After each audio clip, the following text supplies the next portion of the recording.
Assalamualaikum warahmatullahi wabarakatuh. A'udzu billahi minasy syaithanir rajim. Bismillahirrahmanirrahim.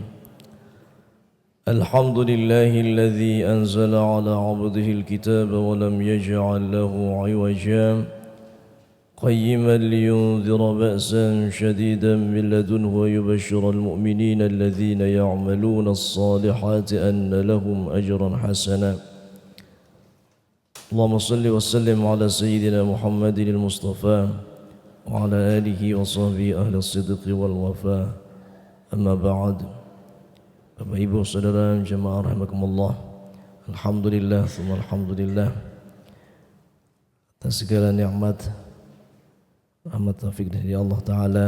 Semoga kita senantiasa dapat syukuri dengan sebaik-baiknya, sehingga Allah masukkan kita dalam bagian hamba-hambanya yang pandai bersyukur. Salawat salam semoga tercurah limpahkan selalu atas baginda Rasulullah Muhammad sallallahu alaihi wasallam beserta keluarga, para sahabat dan pengikut setianya hingga akhir masa. Bapak Ibu Saudara rahimakumullah, insyaallah pagi ini kita akan kembali melanjutkan tadarus bacaan Al-Quran kita juz ke-15. Juz ke-15 dimulai dari surah Al-Isra. Surah Al-Isra atau surah Bani Israel ayat 1. Sekali lagi juz ke-15 dimulai dari surah Al-Isra atau surah Bani Israel ayat 1. Sebagian ayat-ayatnya insyaallah akan disyarahkan oleh Ustaz Toto Edi Darmo MA. Mari kita awali majelis kita dengan bersama bacakan suratul Fatihah. Semoga dengan barakah, dengan wasilah Al-Quran, Allah Ta'ala anugerahkan untuk kita dan keluarga kita serta saudara kita pertama kekuatan iman Islam hingga akhir hayat kita, dianugerahkan sehat afiah, dianugerahkan keberkahan, berkah umur kita, berkah ilmu kita, diberkahi keluarga kita, masyarakat kita, senantiasa diberikan kebaikan, dijauhkan dari segala hal yang tidak baik.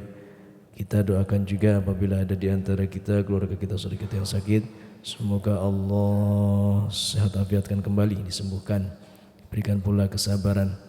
Selanjutnya kita hadiahkan kebaikan pahala bacaan Al-Quran kita untuk orang tua kita, guru-guru kita, keluarga kita, saudara kita yang telah meninggal. Alladzina yawlikulun hadradil musafan ahli azwaji wa dhurriyyati sahabat wa tabi'in insyaallah.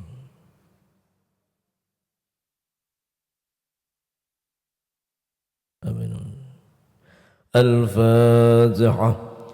A'udzu billahi minasy syaithanir rajim. Bismillahirrahmanirrahim. Alhamdulillahi rabbil alamin. Ar-Rahmanir Rahim. Maliki yaumiddin. Iyyaka na'budu wa iyyaka nasta'in. Ihdinas siratal mustaqim. صراط الذين أنعمت عليهم غير المغضوب عليهم ولا الضالين آمين رب اغفر لنا ولوالدينا وللمسلمين وللمؤمنين آمين يا رب العالمين. أعوذ بالله من الشيطان الرجيم. بسم الله الرحمن الرحيم. سبحان الذي أسرى بعبده ليلا من المسجد الحرام إلى المسجد الأقصى الذي باركنا حوله لنريه من آياتنا إنه هو السميع البصير. وآتينا موسى الكتاب وجعلناه هدى لبني إسرائيل ألا تتخذوا من دوني وكيلا ذرية من حملنا مع نوح إنه كان عبدا شكورا وقضينا إلى بني إسرائيل في الكتاب لتفسدن في الأرض مرتين ولتعلن علوا كبيرا فإذا جاء وعد أولاهما بعثنا عليكم عبادا لنا أولي بأس شديد فجاسوا خلال الديار وكان وعدا مفعولا ثم رددنا لكم الكرة عليهم وأمددناكم بأموال وبنين وجعلناكم أكثر نفيرا إن أحسنتم أحسنتم لأنفسكم وإن أسأتم فلها فإذا جاء وعد الآخرة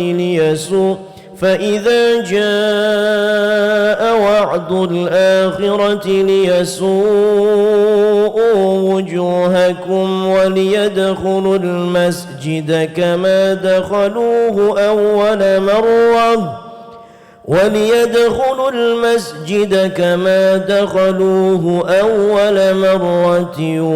وليتبروا ما علوا تتبيرا عسى ربكم أن يرحمكم وإن عدتم عدنا وجعلنا جهنم للكافرين حصيرا إن هذا القرآن يهدي للتي هي أقوم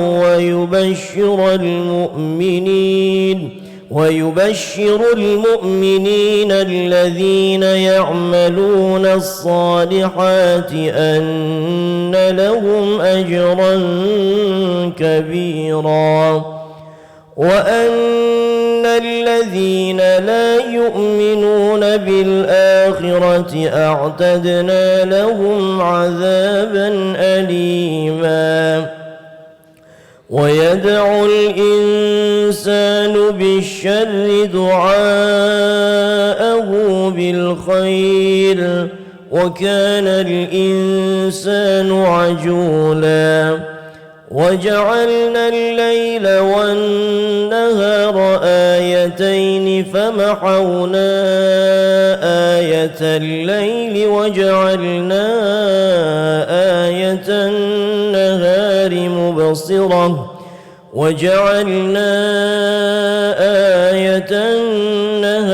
مبصرة لتبتغوا فضلا من ربكم ولتعلموا عدد السنين والحساب وكل شيء فصلناه تفصيلا وكل إنسان ألزمناه طائره في عنقه ونخرج له يوم القيامة كتابا يلقاه منشورا اقرأ كتابك كفى بنفسك اليوم عليك حسيبا من اهتدى فإنما يهتدي لنفسه ومن ضل فإنما يضل عليها ولا تزر وازرة وزر أخرى وما كنا معذبين حتى نبعث رسولا وإذا أردنا أن نهلك قرية أمرنا مترفيها ففسقوا فيها فحق عليها القول فدمرناها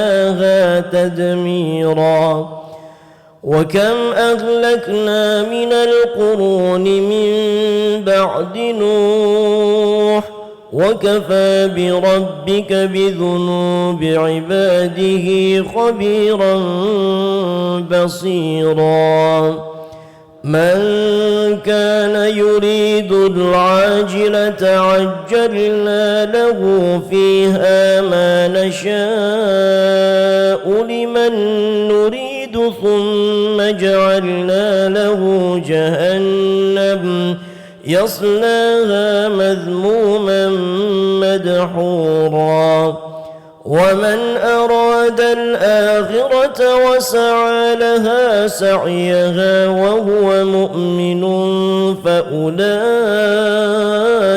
كان سعيهم مشكورا كلا نمد هؤلاء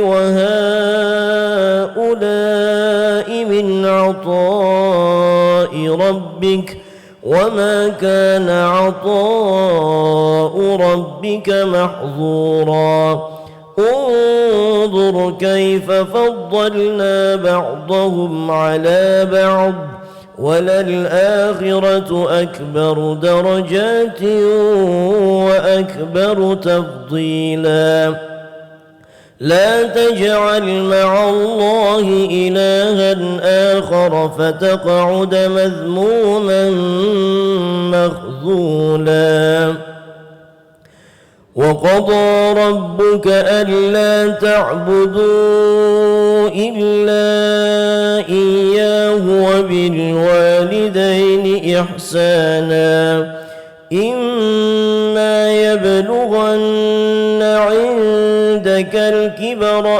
أحدهما أو كلاهما فلا تقل لهما أف ولا تنهرهما وقل لهما قولا كريما واخفض لهما جناح الذل من الرحمة وقل رب ارحمهما كما ربياني صغيرا ربكم أعلم بما في نفوسكم إن تكونوا صالحين فإنه كان للأوابين غفورا وآت ذا القربى حقه والمسكين وابن السبيل ولا تبذر تبذيرا إن المبذرين كانوا إخوان الشياطين وكان الشيطان لربه كفورا وإما تعرضن عنهم ابتغاء رحمة من ربك ترجوها فقل لهم قولا ميسورا ولا تجعل يدك مغلولة إلى عنقك ولا تبسطها كل البسط فتقعد ملوما محسورا إن ربك يبسط الرزق لمن يشاء ويقدر إنه كان بعباده خبيرا بصيرا ولا تقتلوا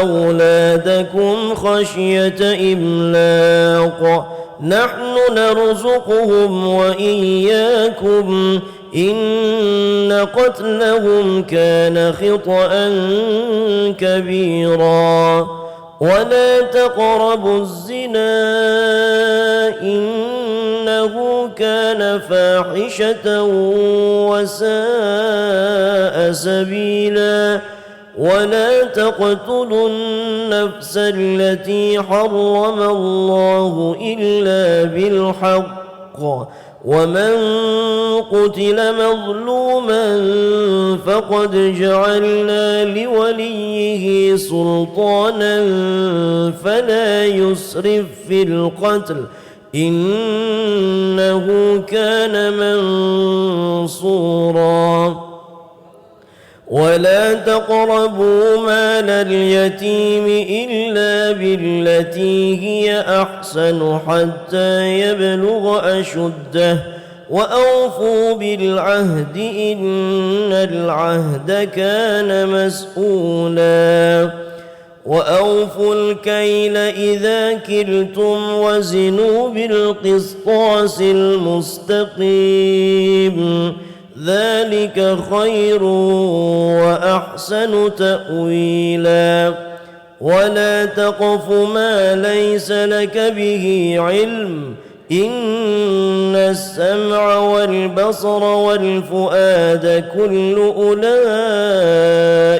كان عنه مسؤولا ولا تمش في الأرض مرحا إنك لن تخرق الأرض ولن تبلغ الجبال طولا كل ذلك كان سيئه عند ربك مكروها ذلك مما أوحى إليك ربك من الحكمة ولا تجعل مع الله إلها آخر فتلقى في جهنم ملوما مدحورا أفأصفاكم ربكم بالبنين واتخذ من الملائكة إناثا إنكم لتقولون قولا عظيما ولقد صرفنا في هذا القرآن ليذكروا وما يزيدهم إلا نفورا قل لو كان معه آلهة كما يقولون إذا لابتغوا إلى ذي العرش سبيلا سبحانه وتعالى عما يقولون علوا كبيرا تسبح له السماوات السبع والأرض ومن فيهن وإن من شيء إلا يسبح بحمده ولكن لا تفقهون تسبيحهم إنه كان حليما غفورا وإذا قرأت القرآن جعلنا بينك وبين الذين لا يؤمنون بالآخرة حجابا مستورا وجعلنا على قلوبهم أكنة أن يفقهوه وفي آذانهم وقرا وإذا ذكرت ربك في القرآن وحده ولوا على أدبارهم نفورا نحن أعلم بما يستمعون به إذ يستمعون إليك وإذ هم نجوى إذ يقول الظالمون إن تتبعون إلا رجلا مسحورا انظر كيف ضربوا لك الأمثال فضلوا فلا يستطيعون سبيلا وقالوا أإذا كنا عظاما ورفاتا أإنا لمبعوثون خلقا جديدا قل كونوا حجارة أو حديدا أو خلقا مما يكبر في صدوركم فسيقولون من يعيدنا قل الذي فطركم أول مرة فسينغضون إليك رؤوسهم ويقولون متاه قل عسى أن يكون قريبا يوم يدعوكم فتستجيبون بحمده وتظنون إن لبثتم إلا قليلا وقل لعبادي يقولوا التي هي أحسن إن الشيطان ينزغ بينهم إن الشيطان كان للإنسان عدوا مبينا ربكم أعلم بكم إن يشأ يرحمكم أو إن يشأ يعذبكم وما أرسلناك عليهم وكيلا وربك أعلم بمن في السماوات والأرض ولقد فضلنا بعض النبيين على بعض وآتينا داود زبورا قل ادعوا الذين زعمتم من دونه فلا يملكون كشف الضر عنكم ولا تحويلا أولئك الذين يدعون يبتغون إلى ربهم الوسيلة أيهم أقرب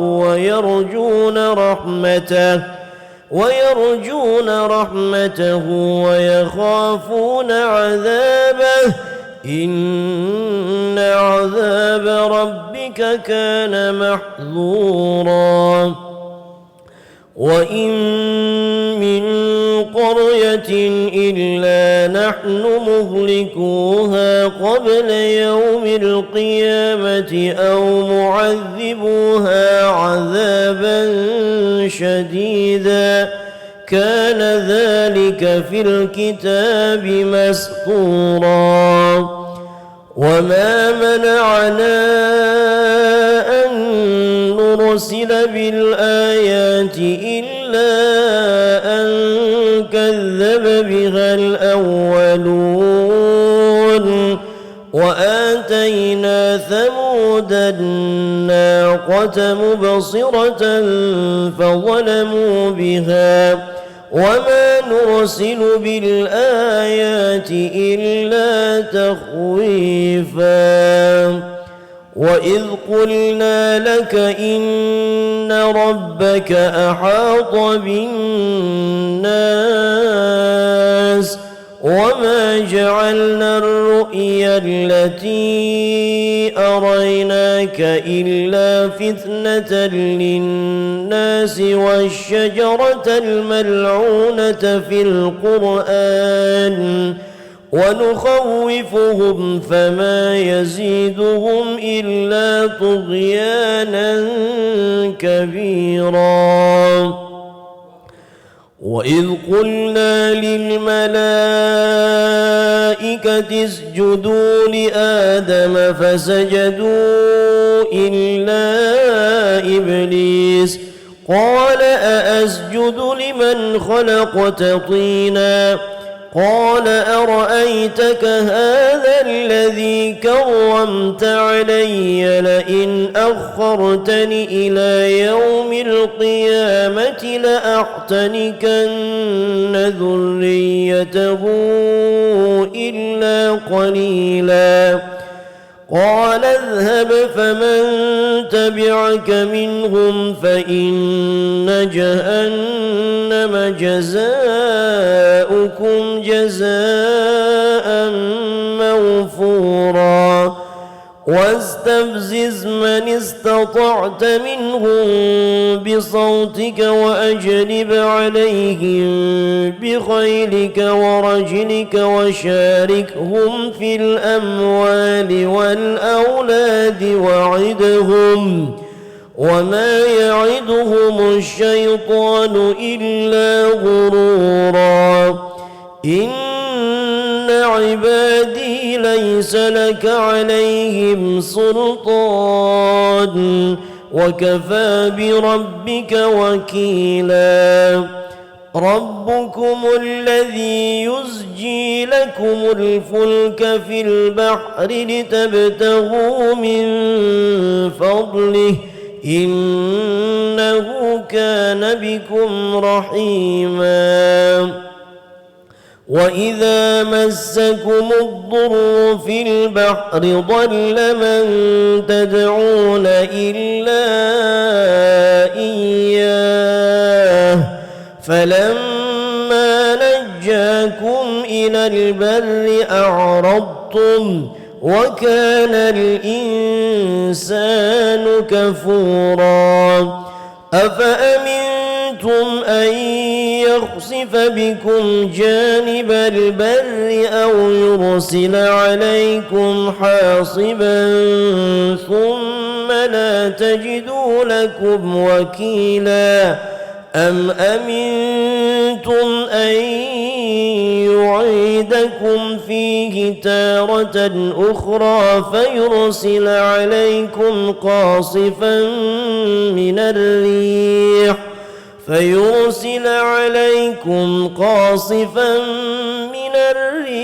فيغرقكم بما كفرتم ثم لا تجدوا لكم علينا به تبيعا ولقد كرمنا بني آدم وحملناهم في البر والبحر ورزقناهم من الطيبات وفضلناهم على كثير ممن خلقنا تفضيلا يوم ندعو كل أناس بإمامهم فمن أوتي كتابه بيمينه فأولئك يقرؤون كتابهم ولا يظلمون فتيلا ومن كان في هذه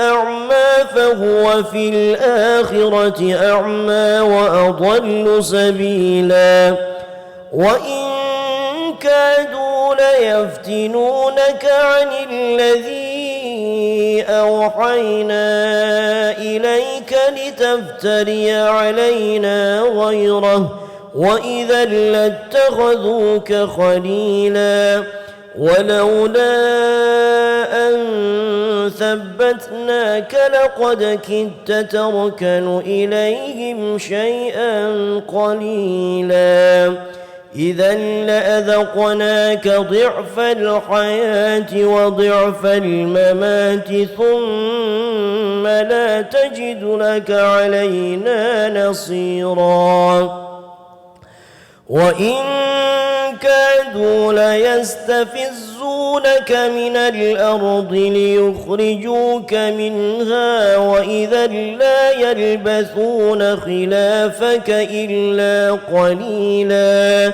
سنة من قد أرسلنا قبلك من رسلنا ولا تجد لسنتنا تحويلا أقم الصلاة لدلوك الشمس إلى غسق الليل وقرآن الفجر إن قرآن الفجر كان مشهودا ومن الليل فتهجد به نافلة لك عسى أن يبعثك ربك مقاما محمودا وقل رب أدخلني مدخل صدق وأخرجني مخرج صدق واجعل لي من لدنك سلطانا نصيرا وقل جاء الحق وزهق الباطل إن الباطل كان زهوقا وننزل من القرآن ما هو شفاء ورحمة للمؤمنين ولا يزيد الظالمين إلا خسارا وإذا أنعمنا على الإنسان أعرض ونأى بجانبه وإذا مسه الشر كان يئوسا قل كل يعمل على شاكلته فربكم أعلم بمن هو أهدى سبيلا ويسألونك عن الروح قل الروح من أمر ربي وما أوتيتم من العلم إلا قليلا ولئن شئنا لنذهبن بالذي أوحينا إليك ثم لا تجد لك به علينا وكيلا إلا رحمة من ربك إن فضله كان عليك كبيرا قل لئن اجتمعت الإنس والجن على أن يأتوا بمثل هذا القرآن لا يأتون بمثله ولو كان بعضهم لبعض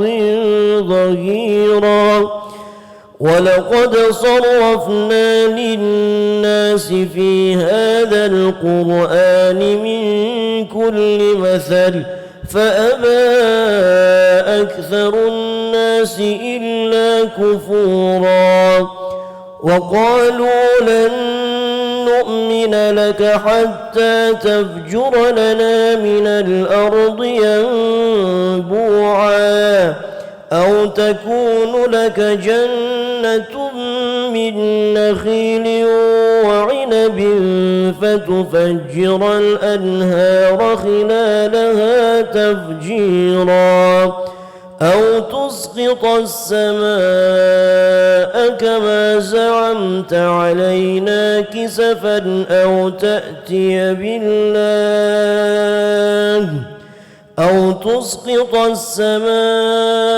كما زعمت علينا كسفا أو تأتي بالله والملائكة قبيلا أو يكون لك بيت من زخرف أو ترقى في السماء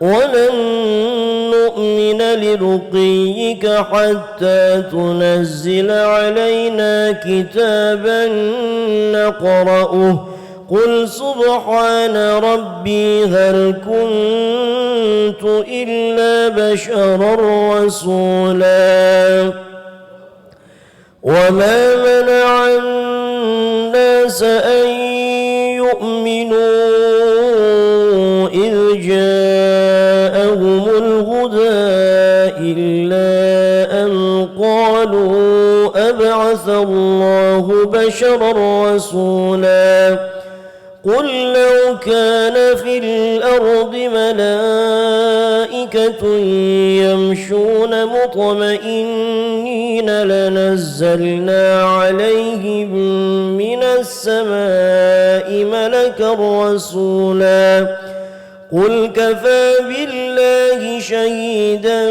بيني وبينكم إنه كان بعباده خبيرا بصيرا ومن يهد الله فهو المهتد ومن يضلل فلن تجد لهم أولياء من دونه ونحشرهم يوم القيامة على وجوههم عميا وبكما وصما مأواهم جهنم كلما خبت زدناهم سعيرا ذلك جزاؤهم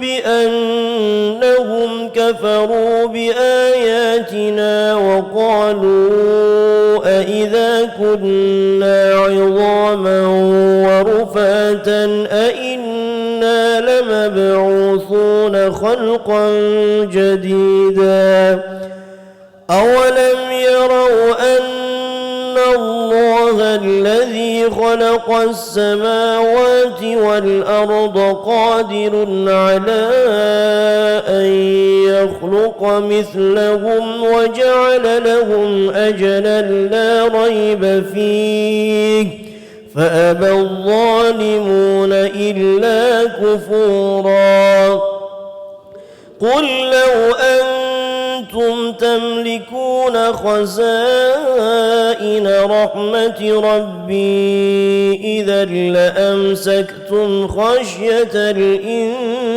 الإنفاق وكان الإنسان قتورا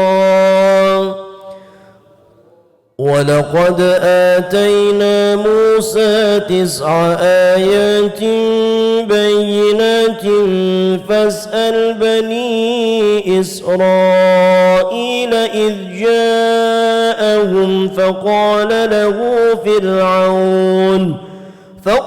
له فرعون إني لأظنك يا موسى مسحورا قال لقد علمت ما أنزل هؤلاء إلا رب السماوات والأرض بصائر وإني لأظنك يا فرعون مثبورا فأراد أن يستفزهم من الأرض فأغرقناه ومن معه جميعا وقلنا من بعده لبني إسرائيل اسكنوا الأرض فإذا جاء وعد الآخرة جئنا بكم لفيفا وبالحق أنزلناه وبالحق نزل وما أرسلناك إلا مبشرا ونذيرا وقرآنا فرقناه لتقرأه على الناس على مكث ونزلناه تنزيلا قل آمنوا به أو لا تؤمنوا إن الذين أوتوا العلم من قبله إذا يتلى عليهم يخرون للأذقان سجدا ويقولون سبحان ربنا إن كان وعد ربنا لمفعولا ويخرون للأذقان يبكون ويزيدهم خشوعا الله أكبر.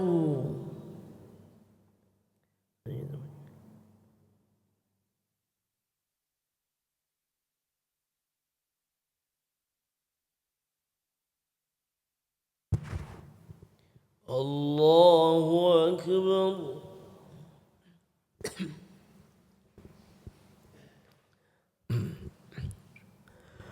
قل ادعوا الله أو ادعوا الرحمن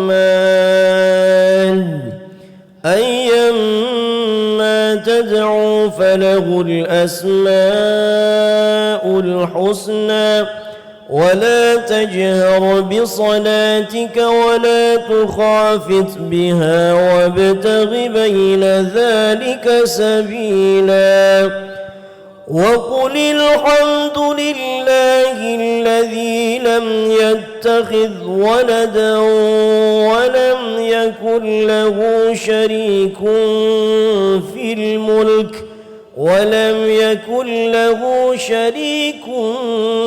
الملك ولم يكن له ولي من الذل وكبره تكبيرا. بسم الله الرحمن الرحيم.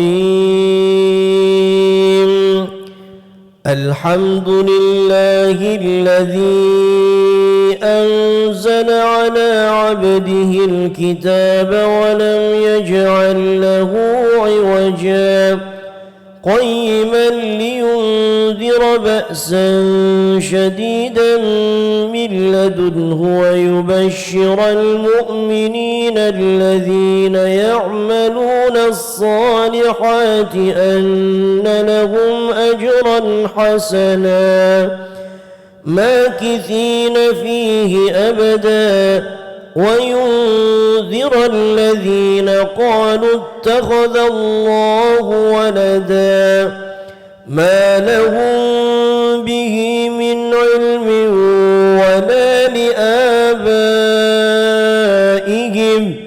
كبرت كلمة تخرج من أفواههم إن يقولون إلا كذبا فلعلك باخع نفسك على آثارهم إن لم يؤمنوا بهذا الحديث أسفا إنا جعلنا ما على الأرض زينة لها لنبلوهم أيهم أحسن عملا وإنا لجاعلون ما عليها صعيدا جرزا أم حسبت أن أصحاب الكهف والرقيم كانوا من آياتنا عجبا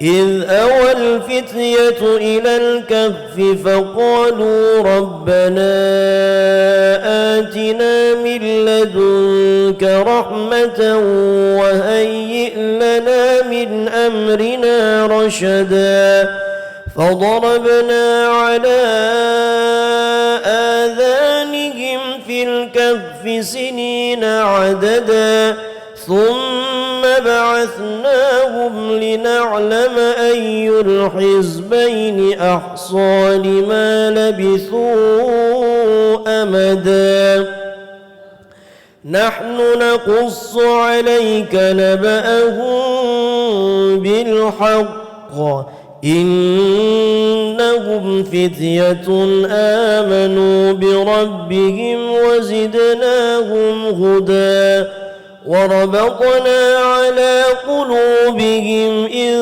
قاموا فقالوا ربنا رب السماوات والأرض لن ندعو من دونه إلها لقد قلنا إذا شططا هؤلاء قومنا اتخذوا من دونه آلهة لولا يأتون عليهم بسلطان بين فمن أظلم ممن افترى على الله كذبا وإذ اعتزلتموهم وما يعبدون إلا الله فأووا إلى الكهف ينشر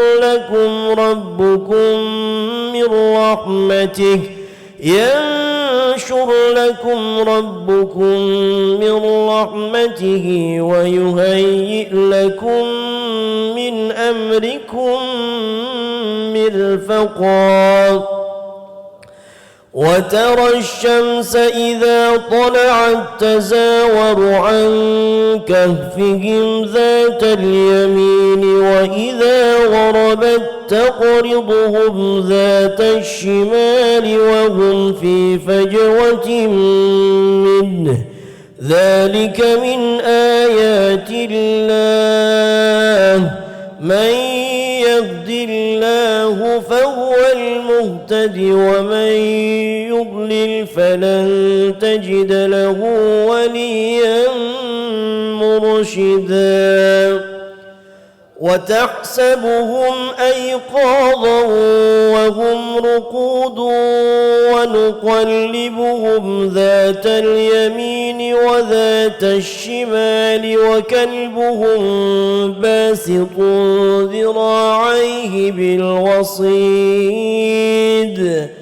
لو اطلعت عليهم لوليت منهم فرارا ولملئت منهم رعبا وكذلك بعثناهم ليتساءلوا بينهم قال قائل منهم كم لبثتم قالوا لبثنا يوما أو بعض يوم قالوا ربكم أعلم بما لبثتم فابعثوا أحدكم بورقكم هذه إلى المدينة فلينظر أيها أزكى طعاما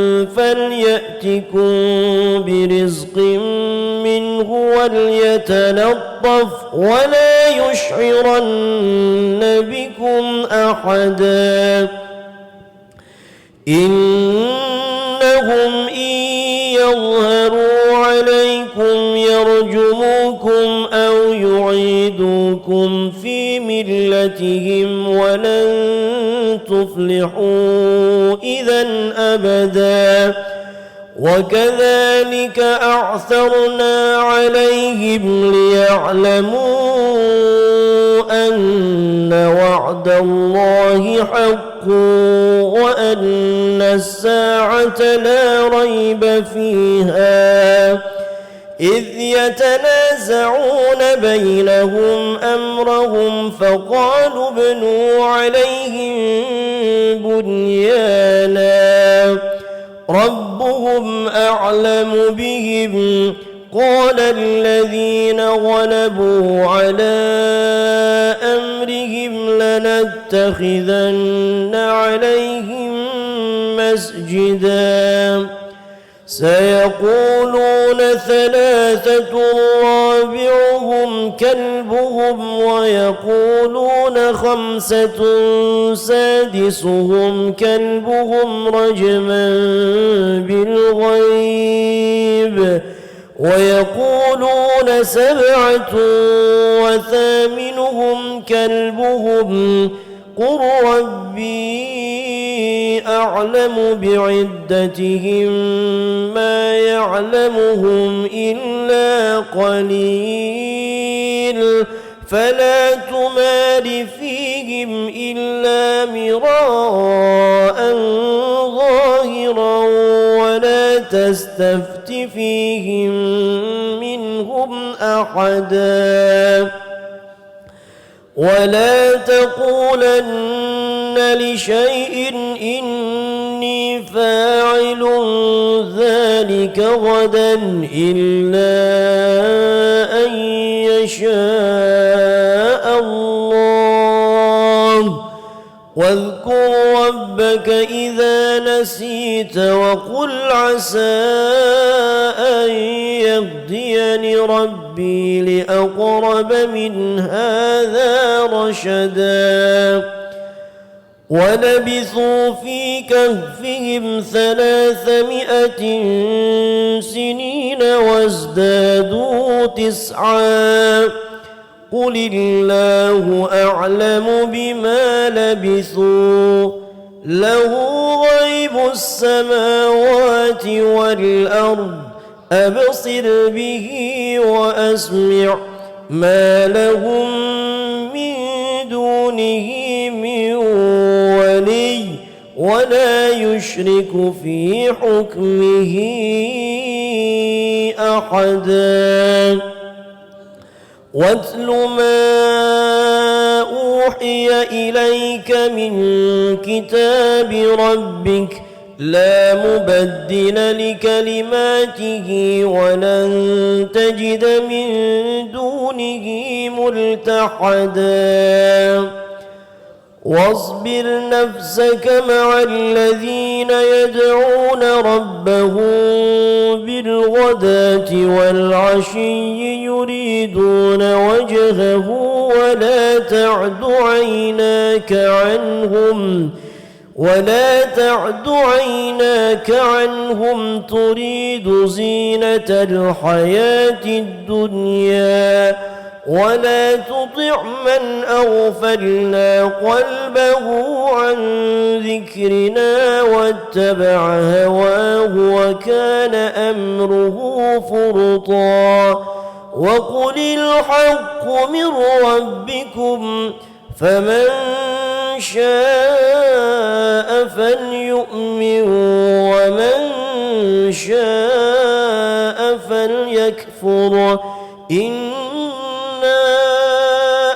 أعتدنا للظالمين نارا أحاط بهم سرادقها وإن يستغيثوا يغاثوا بماء كالمهل يشوي الوجوه بئس الشراب وساءت مرتفقا إن الذين آمنوا وعملوا الصالحات إنا لا نضيع أجر من أحسن عملا أولئك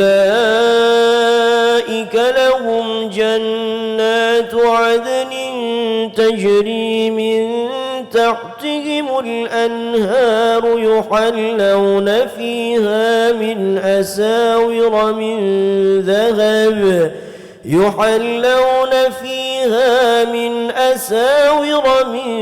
ذهب ويلبسون ثيابا خضرا من سندس واستبرق متكئين فيها على الأرائك نعم الثواب وحسنت مرتفقا واضرب لهم مثلا الرجلين جعلنا لأحدهما جنتين من أعناب وحففناهما بنخل وجعلنا بينهما زرعا كلتا الجنتين آتت أكلها ولم تظلم منه شيئا وفجرنا خلالهما نهرا وكان له ثمر فقال لصاحبه وهو يحاوره أنا أكثر منك مالا وأعز نفرا ودخل جنته وهو ظالم لنفسه قال ما أظن أن تبيد هذه أبدا وما أظن الساعة قائمة ولئن رددت إلى ربي لأجدن خيرا منها منقلبا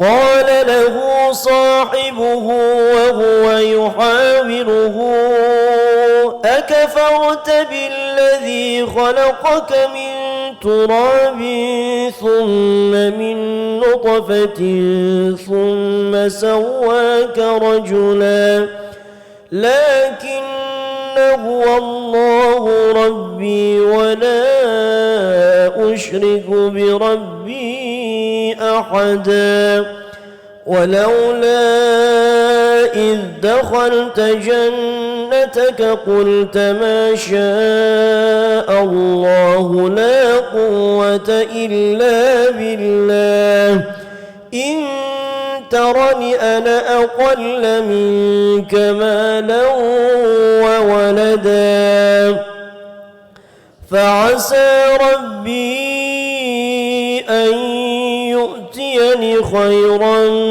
من جنتك ويرسل عليها حسبانا من السماء فتصبح صعيدا زلقا أو يصبح ماؤها غورا فلن تستطيع له طلبا وأحيط بثمره فأصبح يقلب كفيه على ما أنفق فيها وهي خاوية على عروشها ويقول يا ليتني لم أشرك بربي أحدا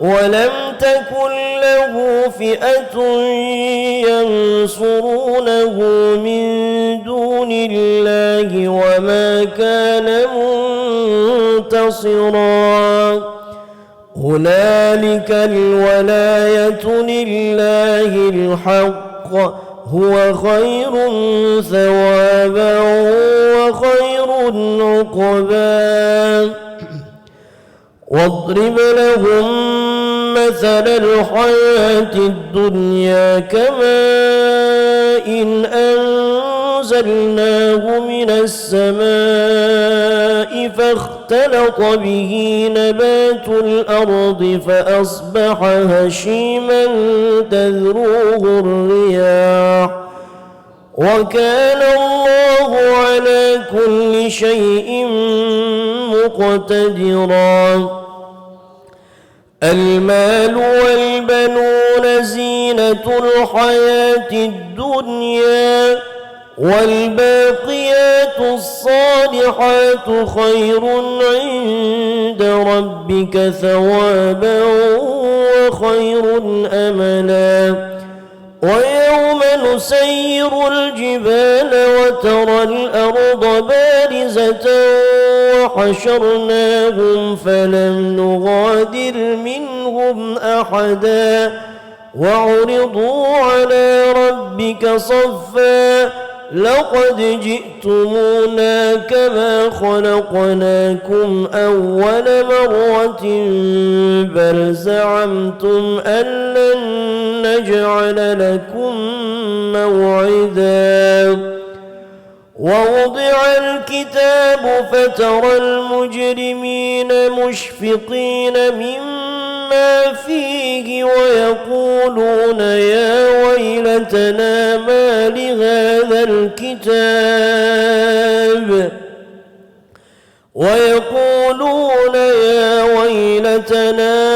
لهذا الكتاب لا يغادر صغيرة ولا كبيرة إلا أحصاها ووجدوا ما عملوا حاضرا ولا يظلم ربك أحدا وإذ قلنا للملائكة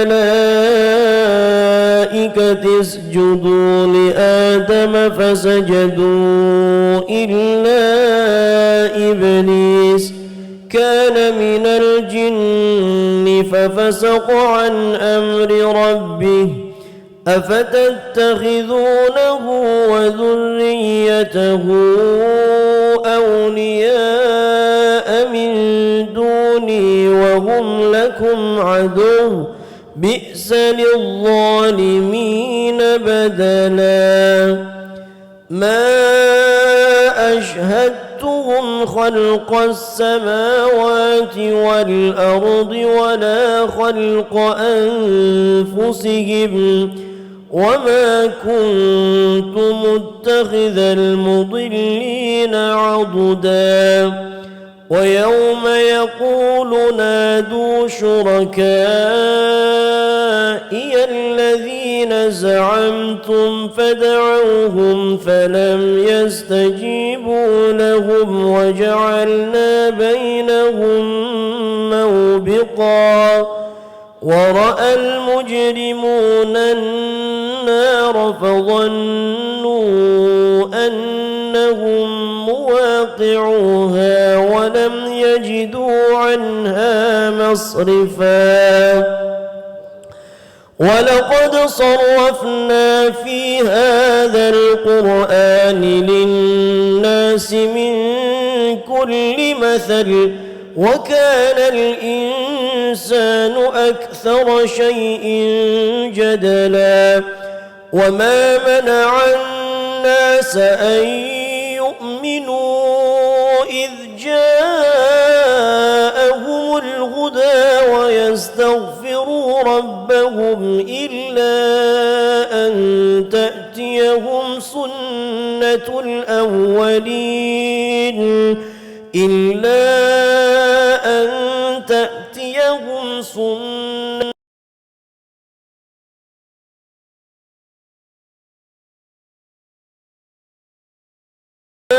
نرسل المرسلين إلا مبشرين ومنذرين ويجادل الذين كفروا بالباطل ليدحضوا به الحق واتخذوا آياتي وما أنذروا هزوا ومن أظلم ممن ذكر بآيات ربه فأعرض عنها ونسي ما قدمت يداه إنا جعلنا على قلوبهم أكنة أن يفقهوه وفي آذانهم وقرا وإن تدعهم إلى الهدى فلن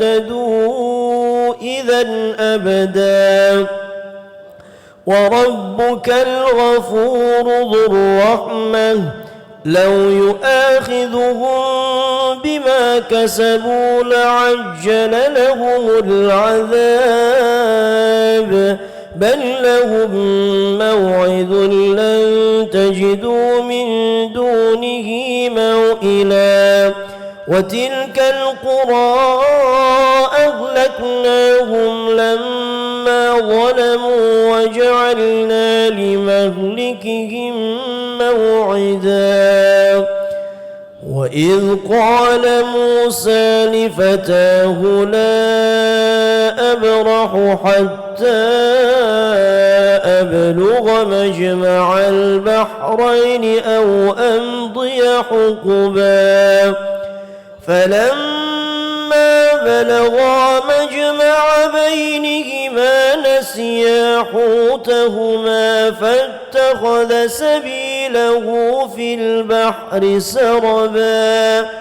فلما جاوزا قال لفتاه آتنا غداءنا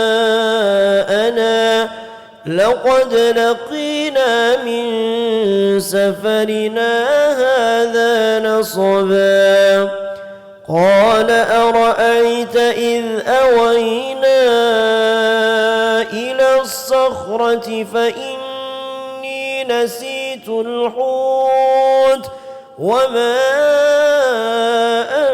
أنسانيه إلا الشيطان أن أذكره واتخذ سبيله في البحر عجبا قال ذلك ما كنا نبغي فارتدا على آثارهما قصصا فوجدا عبدا من عبادنا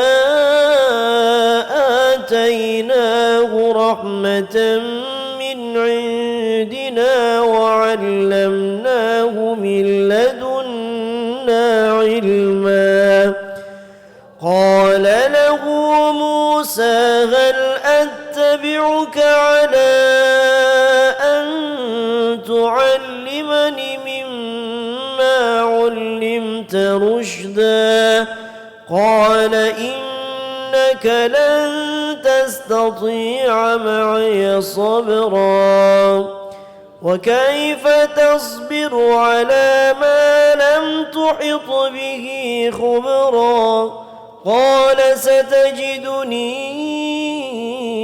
إن شاء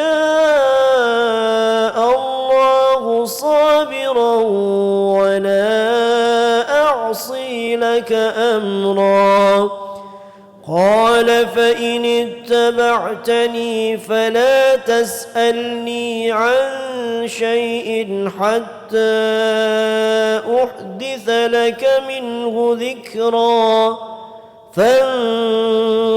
فانطلقا حتى إذا ركبا في السفينة خرقها قال أخرقتها لتغرق أهلها لقد جئت شيئا إمرا قال ألم أقل إنك لن تستطيع معي صبرا قال لا تؤاخذني بما نسيت ولا ترهقني من أمري عسرا فانطلقا حتى إذا لقيا غلاما فقتله قال أقتلت نفسا زكية بغير نفس لقد جئت شيئا نكرا صدق الله العظيم.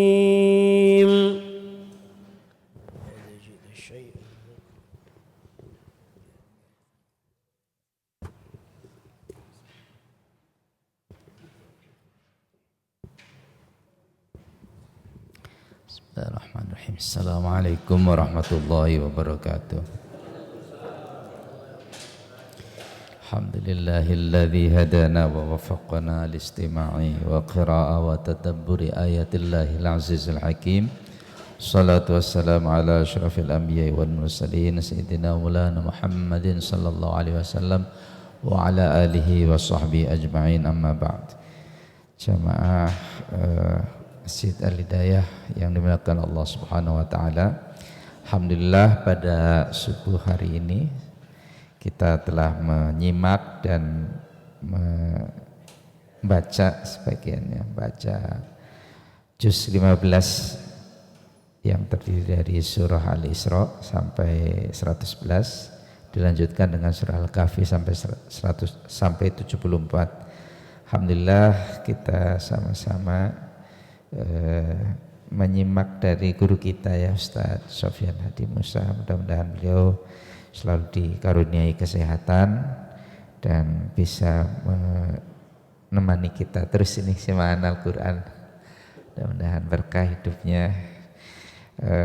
Bapak Ibu sekalian, saya hanya ingin memberikan mungkin sekilas-kilas aja ya di surah Al-Isra yang baru kita baca. Setidaknya ada 10 topik yang saya perhatikan itu penting untuk kita renungkan ya. Yang pertama tentu surah Al-Isra diawali dengan kisah tentang peristiwa Isra Mi'raj itu sendiri, ayat 1 diawali dengan subhanalladzi asra bi'abdi al-ayah. Banyak sekali kandungan yang dimuat di sana, tapi mungkin kita ambil aja satu di antaranya, itu penyebutan kata abdi, subhanalladzi asra bi'abdi, ya abdi, jadi hamba. Mengapa kok tidak rasulihi, rasul ya, atau nabiyihi? Ini para ulama sepakat bahwa ini menunjukkan bahwa Rasulullah itu adalah makhluk yang paling sempurna dalam penghambaan dirinya kepada Allah Subhanahu wa taala. Itu yang pertama. Yang kedua, juga disebutkan di sana bahwasanya disebutkan hamba di situ karena menunjukkan tentang betapa sikap kehambaan atau tawaduknya Rasulullah sallallahu alaihi wasallam. Dan kebetulan berkorelasi nanti di akhir ayat tadi pesan di surah Al-Isra, kita sama-sama sujud di tilawah ya, itu menjelaskan ya 106 betul. Di sana disebutkan bahwa orang-orang yang diberi petunjuk Al-Quran, mereka itu akan orang-orang yang beri ilmu pengetahuan tentang Al-Quran itu akan semakin merunduk seperti padi, seperti pada saat mereka khirul adqan ya, disebutkan tadi ya, akan bersujud ya, disebutkan 106 ya, wa yakhrul adqan yabkun yazidum khusyu'a, semakin tunduk semakin khusyuk ya. Inilah inti dari surah Al-Isra. Yang kedua, di ayat 2-8 diceritakan tentang Bani Israel dan sejarah mereka. Secara tegas Al-Quran mengingatkan bahwa Bani Israel itu akan membuat 2 kali kerusakan di muka bumi. Kerusakan yang terjadi khususnya adalah di masjid, di sekitar Masjidil Aqsa. Masjidil Aqsa atau kota Yerusalem itu adalah wilayah dengan 3 agama, Islam, Kristen dan Yahudi. Dan Bani Israel ini dengan Yahudi ini akan membuat kerusakan dan sudah dihancurkan. Itu pada sebelum masa datangnya Nabi Isa alaihi salam. Yang terjadi hari ini, mereka telah di antara keturunan Bani Israel ya, Yahudi ya saat ini. Itu juga membuat kerusakan. Hari ini PBB belum sanggup, deka berkali-kali pun ya tidak bisa menghentikan perang ya, kezaliman ya, bukan perang saya kira itu genosida, kezaliman ya. Mudah-mudahan Allah segera ya mengambil tindakan ya, menghancurkan mereka ya. Mudah-mudahan itu. Jadi ayat 2-8 mengapa mereka dihancurkan? Sebenarnya sederhana saja, karena mereka mengingkari nikmat Allah, itu aja. Mereka mengingkari nikmat Allah, membunuh para nabi, menyembah anak sapi, menyembah berhala-berhala ya, kesyirikan-syirikan. Dan ini kemudian berkorelasi di akhir surah juga. Di sana wa qulil hamdulillahilladzi lam yattakhidh walada wa lam yakul lahu syarikun fil mulki wa lam yakul lahu waliyyun minadh-dhilli kabiru takbira. Itu dikatakan Muhammad. Nah, ini berkorelasi di sini. Di awal ayat 2-8 tentang di antara kemusyrikan Bani Israel, lalu dikorelasikan di ayat 111 itu. Ya, katakanlah ya segala puji milik Allah yang tidak mengambil anak, ya, tidak mengambil anak dan tidak memiliki syarik, sekutu baginya. Ya, baginya sekutu dalam kekuasaan, dan ini menunjukkan bahwa ini tidak boleh disekutukan Allah. Kemudian pesan-pesan yang lain yang ketiga yaitu tanggung jawab dan balasan amal. Itu bisa direview kembali ya, ayat 9-22. Di sana disebutkan yang paling inti itu iqra kitabak kafa bi nafsikal yawma 'alaika hasiba. Bacalah catatan kitabmu, cukuplah dirimu sebagai penghitung amal perbuatanmu sendiri. Ini tanggung jawab ya, tanggung jawab dan balasan amal. Banyak sekali ya, man ihtada fa innama yahtadi li nafsihi, barang siapa mengikuti petunjuk maka sesungguhnya dia itu akan mendapatkan keselamatan. Kemudian yang keempat, ada perintah untuk menghormati orang tua. Itu di ayat 23 sampai 24. Ini sangat indah sekali bahkan ya, mencoba menghubungkan dengan beribadah kepada Allah ya. Jadi manusia yang paling tinggi itu adalah beribadah kepada Allah. Kemudian apa? Selanjutnya adalah berbuat ihsan kepada kedua orang tua. Ya, ini ayat wa qada rabbuka alla ta'budu illa iyyah. Ya, itu disebut illa iyyahu bil walidaini ihsana. Nah, itu perintah yang penting, mungkin perlu kita ingat-ingat lewat surah Al-Isra atau surah Bani Israel ya, disebut surah Bani Israel karena memang ada kata-kata Bani Israel. Kemudian yang kelima tentu ada pedoman hidup lain ya. Di situ bagaimana seharusnya seorang muslim hidup, ada larangan pemborosan disebut innal mubadzirina kanu ikhwanas syayatin. Ya, itu di ayat 27. Kemudian tentang ya larangan perzinahan, pembunuhan, memakan harta anak yatim dan kesombongan. Ini pokok-pokok yang luar biasa. Meskipun hanya menyebut satu ayat tapi sudah menegaskan tentang larangan ya. Boros ya, boros ini menyebabkan apa? Ya, menyebabkan orang itu serakah, kemaruk, minta lama kelamaan. Ya, maling itu katanya ada 3. Maling itu ada 3. Pertama maling desa. Maling desa itu cuma nyuri ayam gitu. Ada maling kota. Ya, maling kota. Maling kota itu ya udah berani-berani dengan. Ada satu lagi itu maling yang paling maling negara itu. Maling negara itu semuanya dihabisin ini kan. Ini diantaranya dari pemborosan, dari larangan mencuri dan seterusnya. Ini bisa membuat kerusakan dan ini harus diingat ya, bahwa betul ya bagaimana sikap seorang muslim pada dunia, jangan sampai terlibat dalam tindakan-tindakan kejahatan seperti itu. Al-Isra mengingatkan, hancur kita ya, bisa menghancurkan semua masa tatanan masyarakat hanya karena tindakan korupsi ya, misalnya seperti itu.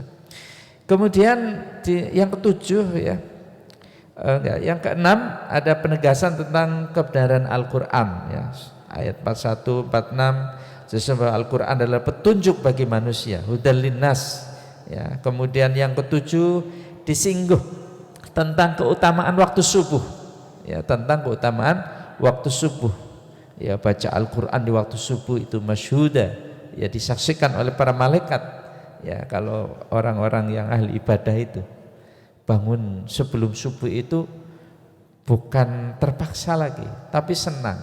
Karena apa? Karena dia akan menikmati jamuan Allah Subhanahu wa taala. Alhamdulillah, sudah jam 3 ini. Saya ingin menikmati jamuan Allah Subhanahu wa taala. Berzikir, sholat, baca Al-Quran. Nah, itu yang disaksikan oleh para malaikat dan itu yang akan dibawa ke langit. Yang menemani kita. Ya, manusia itu hidupnya bukan hanya di dunia saja toh kita, tapi ada saatnya ya saat kita merenung, dan ini keutamaan waktu subuh, waktu yang sangat khusus untuk sholat, baca Al-Quran dan sebagainya.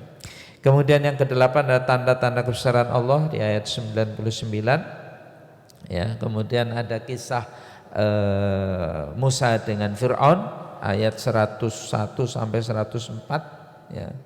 Musa diledek oleh Fir'aun, katanya kukira engkau juga ya terkena sihir begitu.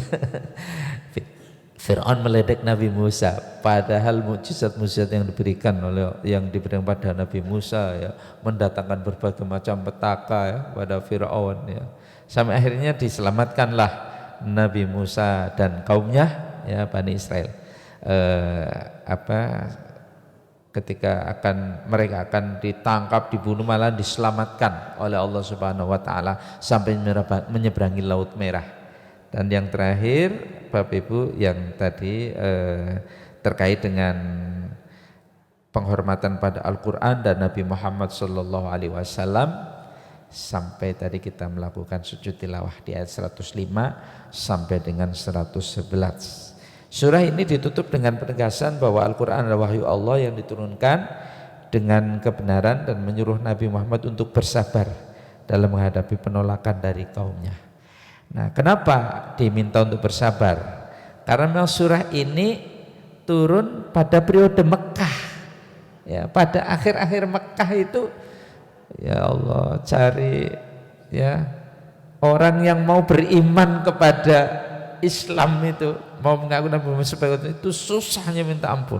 Sampai akhirnya justru kaum kafir Quraisy itu bersepakat untuk membunuh Nabi Muhammad SAW bersama kaumnya. Maka surah ini setelah menjelaskan Bani Israel diselamatkan ya bersama dengan Nabi Musa, maka itu menegaskan insya Allah engkau juga akan diselamatkan bersama dengan orang-orang yang beriman. Akhirnya setelah surah Isra turun, kemudian surah Al-Kahfi berurutan, kemudian Nabi Muhammad pun berhijrah dan selamat dari pembunuhan kaum kafir Quraisy. Mungkin itu yang bisa disampaikan, mudah-mudahan menjadi pengingat bagi kita semua dan bisa kita maknai dalam kehidupan sehari-hari.